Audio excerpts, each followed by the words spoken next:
Hey everyone, my name is Elizabeth with World's Cup of Joe, the inspired goddess. For those of you that are new to our channel, please remember to like, subscribe, and comment below if this video resonates with you. Also, for those of you that are new, a bit of background that actually pertains to this video that you'll understand. On both Joanne and myself, we are the creators of World's Cup of Joe, Awaken Your Soul, and now this new channel, The Inspired Goddess. We both went through what most would call a spiritual awakening a few years ago. Joanne had had hers first, and when I needed her the most, the universe literally brought her into my life. She had just gone through her most trying time and had started finding her peace and her connection to soul. And through our then place of employment, we became connected. But looking back, it was always somewhat sort of a divine connection. There were tons of signs and synchronicities that really led us to become friends. And pretty shortly after that, we knew we wanted to start a business together. We wanted to build something together. We just both felt it. We knew that there was something we needed to create and the world was calling us together. And that's how World's Cup of Joe started. But when we started, we didn't even really know exactly what we were creating. We just sort of allowed our soul to guide us through inspired action. And soon we had clients that wanted to book sessions with us. And then shortly thereafter, we were creating products to help people in their own spiritual awakenings. So now fast forward to today, I'm listening to a video of Jim Carrey. And if you haven't heard some of his interviews, you absolutely should. He is wise beyond his years, seriously. And something he said 2 minutes into the video made me press pause and want to start to write this for you guys. He was explaining that when he was younger, his father had wanted to be a performer, but didn't allow himself to pursue it, and instead chose a safe career of becoming an accountant. But when he was 12 years old, his father lost his safe job, and they had to do whatever necessary to make ends meet. Then it was this next line he said that really made me press the pause button because it resonated so deeply within my own life. He said, "You can fail at what you don't love. You might as well take a chance on what you do love." Whoa, right? So let's jump back in time when Joanne and I were working at the same job together, that same matrix job, and we'd already started World's Cup of Joe, so we were sort of juggling both things. The job we were in, the matrix job, it was a combination of customer service and ultimately sales, even though that wasn't in the initial job description.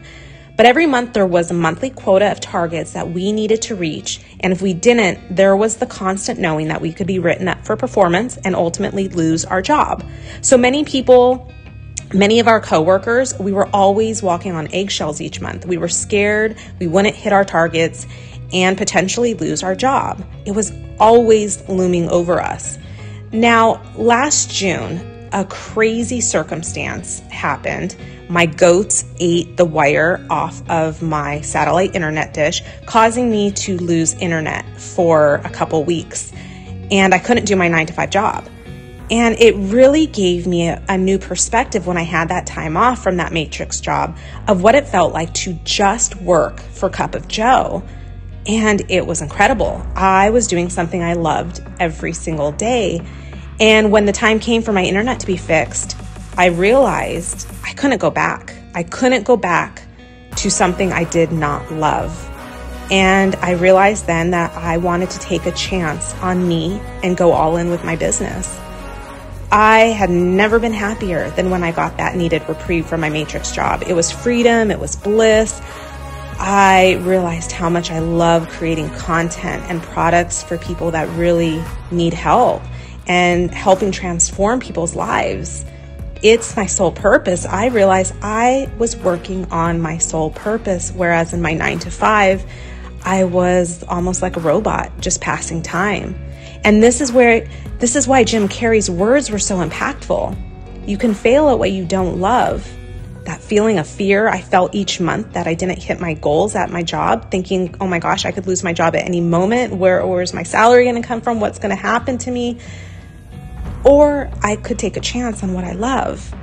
That stepping out on faith that I did the moment I put my 2 weeks notice in. I felt such a strong, compelling desire, I would say, to go all in for me. And that day I drew a line in the sand and I said, I choose my happiness. I choose me. I can't go back and work one more day in a job that separates me from my soul. That's what I thought. I was constantly in mind at that job. I hated the actual work I was doing. And I couldn't even enjoy my time off on Saturdays, right? A day that I should be spending being happy with my family. I was already worried that Monday was just around the corner. So it took me away from presence. And that's not a life that I wanted anymore. So now, let me tell you how now feels. I don't care what day of the week it is, whether it's Saturday, Sunday, Wednesday, it doesn't matter. All of my days feel amazing because they're all free. I get to choose how to spend my time, what I want to create, and what will bring me joy in that moment. I always ask myself, what do I want to do right now? What do I want to do right now?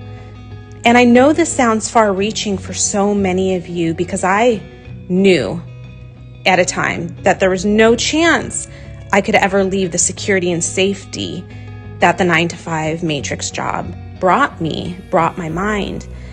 But now this is why I want to go back and really, really say those words that Jim Carrey said.